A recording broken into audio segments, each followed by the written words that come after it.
Hi friend, welcome back to my channel Tirunelveli Chennai. இன்றைக்கி நம்ம என்ன வீடியோ பார்க்க போகிறோம்னா, பொங்கலுக்கு மறுநாள் வைக்கிற மட்டன் குழம்பு ரெசிபி தான். அதுவும் அரைச்சி வச்சு தான் பார்க்க போகிறோம். எண்ணெய் சூடானது அதில் கொஞ்சமாக சீரகம், சோம்பு, மிளகு, ஒரு துண்டு பட்டை, 2 கிராம்பு, ஒரு கைப்பிடி அளவு சின்ன வெங்காயம், ஒரே ஒரு தக்காளி, ஒரு கைப்பிடி அளவு தேங்காய், இதெல்லாம் சேர்த்து நல்லா வதக்கி தனியாக அரைச்சிக்கோங்க. இப்போ வந்துட்டு ஒரு பாத்திரம் வச்சு அதில் எண்ணெய் ஊற்றி, எண்ணெய் சூடானது அதில் கொஞ்சம் சோம்பு, ஒரு துண்டு பட்டை, மெயினாக கல்பாசி, ஒரு துண்டு பிரியாணி இலை, அவ்வளோதான். கொஞ்சமாக கருவேப்பிலை சேர்த்து பொரிஞ்சதுக்கப்புறமா ஒரு கப் அளவு சின்ன வெங்காயத்தை போட்டு நல்லா வதக்குங்க. இது வந்து பொங்கலுக்கு மறுநாள் வைக்கிற அந்த பொங்கச்சோறுக்கான ஒரு மட்டன் குழம்பு. அரைச்சி வச்சு அவ்வளோ டேஸ்ட்டாக இருக்கும். அதுக்கப்புறம் வெங்காயம் நல்லா வதங்கினதுக்கப்புறமா கொஞ்சம் உப்பு சேர்த்துட்டு அது கூட ஒரு 1.5 ஸ்பூன் இஞ்சி பூண்டு அளவு சேர்த்துக்கோங்க.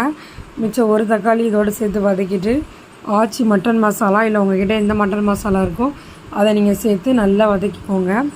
அதுக்கு முன்னாடியே குக்கரில் வந்து மட்டனை இஞ்சி பூண்டு விழுது சேர்த்து நல்லா ஒரு 4 விசில் மட்டும் விட்டுக்கோங்க. மிச்சம் வந்து இந்த மசாலாலே வெந்துடும். உண்மையிலே பொங்கலுக்கு மறுநாள் வைக்கிற அந்த பொங்கச்சோறுக்கான மட்டன் குழம்பு இது தாங்க. நல்லா வதக்கி அரைச்சி வச்ச மட்டன் குழம்பு அந்த சாப்பாட்டுக்கு அவ்வளோ ருசியாக இருக்கும். மட்டன் குழம்பா நீங்கள் இனிமேல் இப்படி தான் செய்வீங்க. மறக்காமல் இந்த வீடியோவுக்கு லைக் பண்ணுங்கள், சப்ஸ்கிரைப் பண்ணுங்கள். தேங்க்ஸ் ஃபார் வாட்சிங்.